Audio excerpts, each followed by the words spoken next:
নমস্কার বন্ধুরা, hour untold স্টোরিজে আবারও একবার সবাইকে স্বাগত। আজকের ব্লগটা 22শে জুন অর্থাৎ রবিবারের। রবিবার হলো সকাল থেকে আকাশটা অনেক মনমরা, বাট আমরা মনমরা ছিলাম না।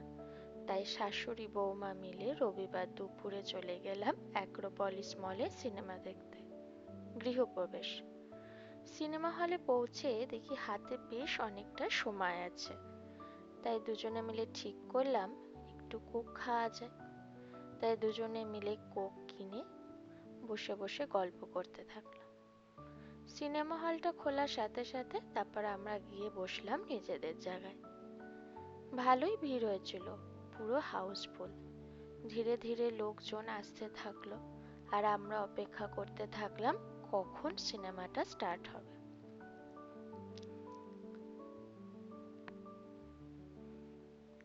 এরপর সিনেমাটা শুরু হলো। অনেকখানি আশা নিয়ে সিনেমাটা দেখতে বসলাম। ভালো সিনেমাটোগ্রাফি, ভালো ফটোগ্রাফি, ভালো স্টোরি লাইন, সবকিছু দেখার অপেক্ষায়। প্রায় 2.5 ঘন্টা ধরে সিনেমাটা হয়েছিল। জিতু কোমল, শুভশ্রী গাঙ্গুলি, কৌশিক গঙ্গোপাধ্যায়, সবার অভিনয় খুব ভালো ছিল। গল্পর স্টোরি লাইনও ভীষণ ভালো ছিল। আমরা দুজনে মিলে বেশ এনজয় করতে করতে সিনেমাটা দেখা স্টার্ট করলাম। সিনেমাটা দেখতে দেখতে সব শেষে আমরা দেখলাম ঋতুপর্ণ ঘোষকে দেওয়া শ্রদ্ধাঞ্জলি।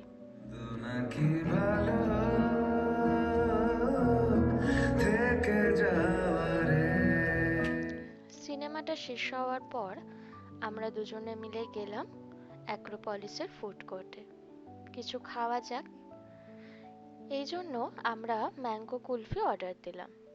দুজনে মিলে খেতে খেতে আর গল্প করতে করতে দেখি বাপ্পি আর ধ্রুব দুজনে এসে হাজির।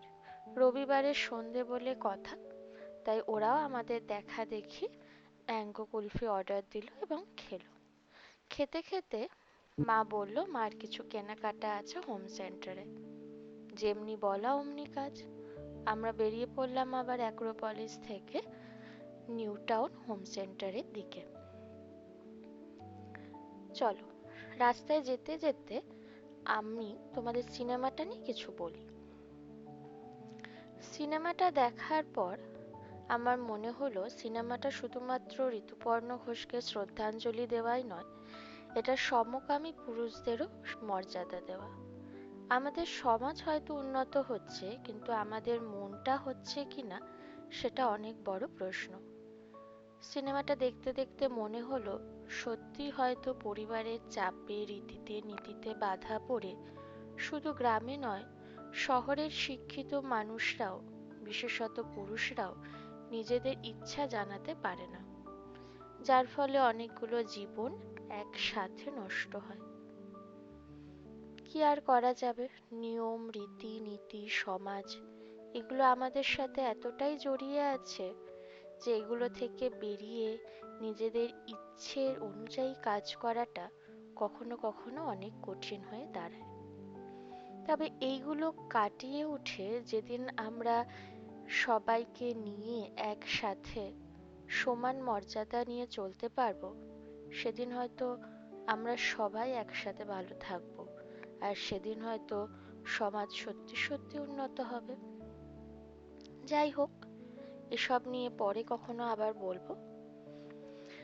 চারপাশটা দেখতে দেখতে ও বাবা দেখি অনেকখানি চলে এসেছি। তোমাদের রাতের কলকাতা কার কার পছন্দের আমাকে একটু জানিও তোমরা। আমার কাছে তো অনেক পছন্দের। রাতের বেলায় মায়াবী শহরটা আলো ঝলমল করে আরো মায়াবী হয়ে ওঠে। চারপাশে গাছপালা, ঝলমলে আলো, বড় বড় বিল্ডিং, এসব দেখতে দেখতে আমার তো বেশ ভালোই লাগে যে কোনো জায়গায় যেতে। তোমাদের কখনো আমার কলকাতার প্রতি ভালোবাসার গল্পটা শোনাবো, বিশেষ করে রাতের কলকাতার প্রতি। বড় শহর দেখার অনুভূতিটা একটা মফস্বল মেয়ের কাছে অন্য রকমের। তোমরা কেউ কেউ হয়তো বুঝবে, কেউ কেউ হয়তো বুঝবে না। সেসব যাই হোক, চলো আমরা এখন হোম সেন্টারের দিকে এগিয়ে যাই। কলকাতার প্রতি ভালোবাসা, আমার চোখ দিয়ে কলকাতা দেখা, এই সব কিছু অন্য আরেকটা গল্পতে তোমাদের সাথে আমি শেয়ার করব।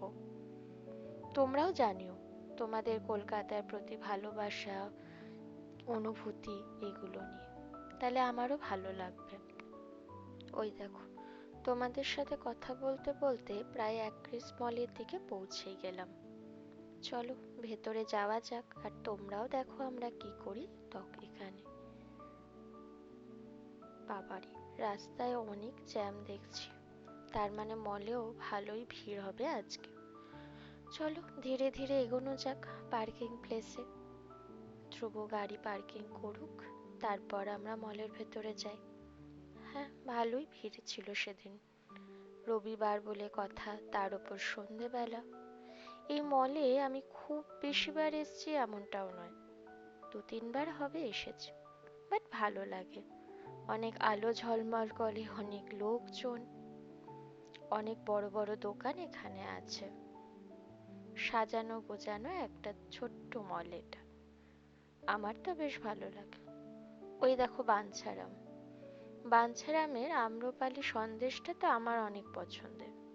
তোমাদের কোন দোকানের কোন মিষ্টি পছন্দ জানিও তো আমায়। চলো, ভিড় ঠেলতে ঠেলতে এখন আমরা আপাতত যাই হোম সেন্টারের দিকে। মায়ের কি জিনিস কেনার আছে সেগুলো কেনা যাক। ওই দেখো দূরে আবার টয় ট্রেন। কোন ছোটবেলায় আমি টয় ট্রেনে চেপেছিলাম, তারপর আর চাপাই হয়নি। দেখতে দেখতে আমরা পৌঁছে গেলাম হোম সেন্টারে। চলো ভেতরে যাওয়া যাক, মার কি কেনার আছে কিনে আমরা ফিরে আবার তোমাদের সাথে আসছি।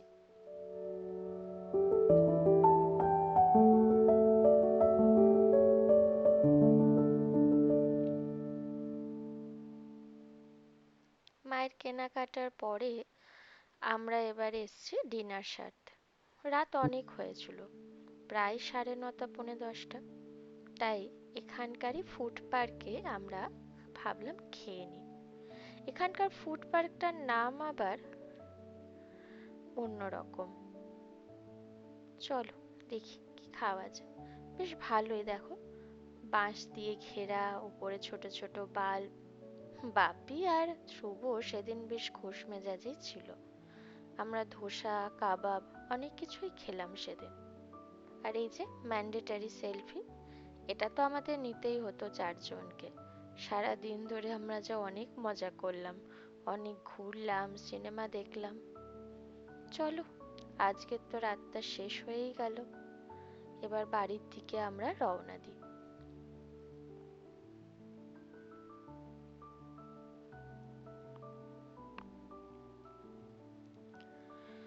এরপর সেলফি কমপ্লিট করার পর, ছবি তোলার পর, খাওয়ার পর আমরা এই যে বেরিয়ে পড়লাম মল থেকে।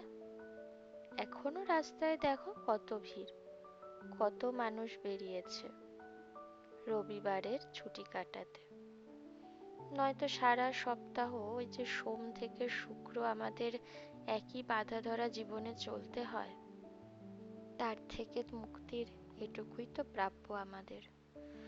ছোট থেকেই রবিবারটা বড় আনন্দের, মনে হয় একটা মুক্তির দিন, একটা স্বাধীনতার দিন। সোম থেকে শুক্র বা সোম থেকে শনি, যাই বলো না কেন, বাঁধা ধরা নিয়ম, দৌড়নো, ব্যস্ততা, চাপ, এই সব কিছু থেকে মুক্তি আমরা রবিবারেই পাই। চলো বাড়ির দিকে রওনা দিই, যেতে হবে। কাল আবার সোমবার, আবার নিজের রুটিনে নিজের নিয়মে ফিরে আসা। তোমরাও ফিরে যেও তোমাদের কাজে, আমি আবার আসবো নতুন কোনো গল্প নিয়ে। ওই দেখো লাল সিগন্যাল, আমাকে বলছে এখানে গল্পটা শেষ করতে হবে। চলো আবার নতুন গল্প নিয়ে তোমাদের কাছে আসবো। ততক্ষণ তোমরা ভালো থেকো, আর আমাদের পাশে থেকো কিন্তু। Please like share and subscribe করতে ভুলো না।